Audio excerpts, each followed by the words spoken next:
नमस्कार दोस्तों, मैं अजय त्रिपाठी और आप देख रहे हैं इंडिया नेशन न्यूज। आज की बड़ी खबर बहुत दिलचस्प है और ये खबर तमिलनाडु से आ रही है, जहाँ कुख्यात चंदन तस्कर और जंगलों का डाकू वीरप्पन की बेटी विद्या रानी एक बार फिर सुर्खियों में आ गई हैं।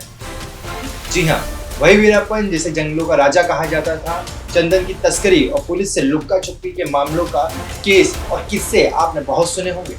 2024 में एक एनकाउंटर में वीरप्पन को मार गिराया गया था।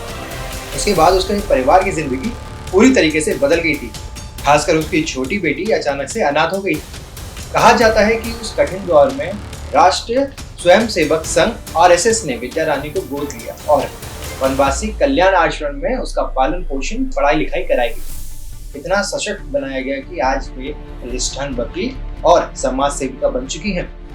विद्या रानी ने वीवीपुरम कॉलेज से अपनी कानून की पढ़ाई पूरी की और वे न सिर्फ एक अदालत में अपनी पहचान रखती हैं, बल्कि समाज कल्याण के कामों में भी जुड़ी हुई हैं। वे अनाथ बच्चों के लिए स्कूल चलाती हैं, आदिवासी व दलितों की हक की आवाज भी उठाती हैं।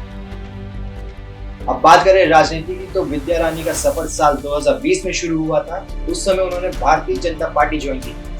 पार्टी ने उन्हें युवा मोर्चा और बाद में पिछला मोर्चा का उपाध्यक्ष भी बनाया था। मन से उन्होंने साफ कहा था कि भले उनके पिता ने एक गलत रास्ता चुना था, लेकिन उनका मकसद हमेशा गरीबों और वंचितों के लिए जीना था और वे उसी सपने को सही रास्ते पे जाकर पूरा करना चाहती हैं। लेकिन अब उन्होंने बीजेपी का दामन छोड़ दिया है और तमिजर काची पार्टी (एनटीके) का दामन थाम लिया है।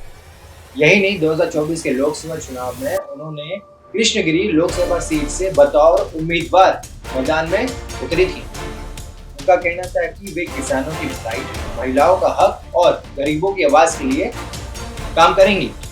तो दोस्तों, कहानी बहुत ही ज्यादा अद्भुत है। एक समय का जंगलों का डाकू कहलाने वाला वीरप्पन की बेटी आज लोकतंत्र की मुख्यधारा में उतरकर संविधान और संसद की राह पर चल पड़ी है।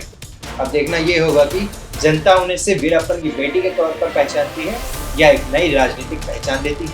इसी तरह बने रहिए इंडिया जंक्शन के साथ। न्यूज का सिलसिला चलता रहेगा। चैनल को लाइक, शेयर, सब्सक्राइब और बेल आइकन को दबाना ना भूलें। धन्यवाद। इंडिया जंक्शन, खबरों का जंक्शन।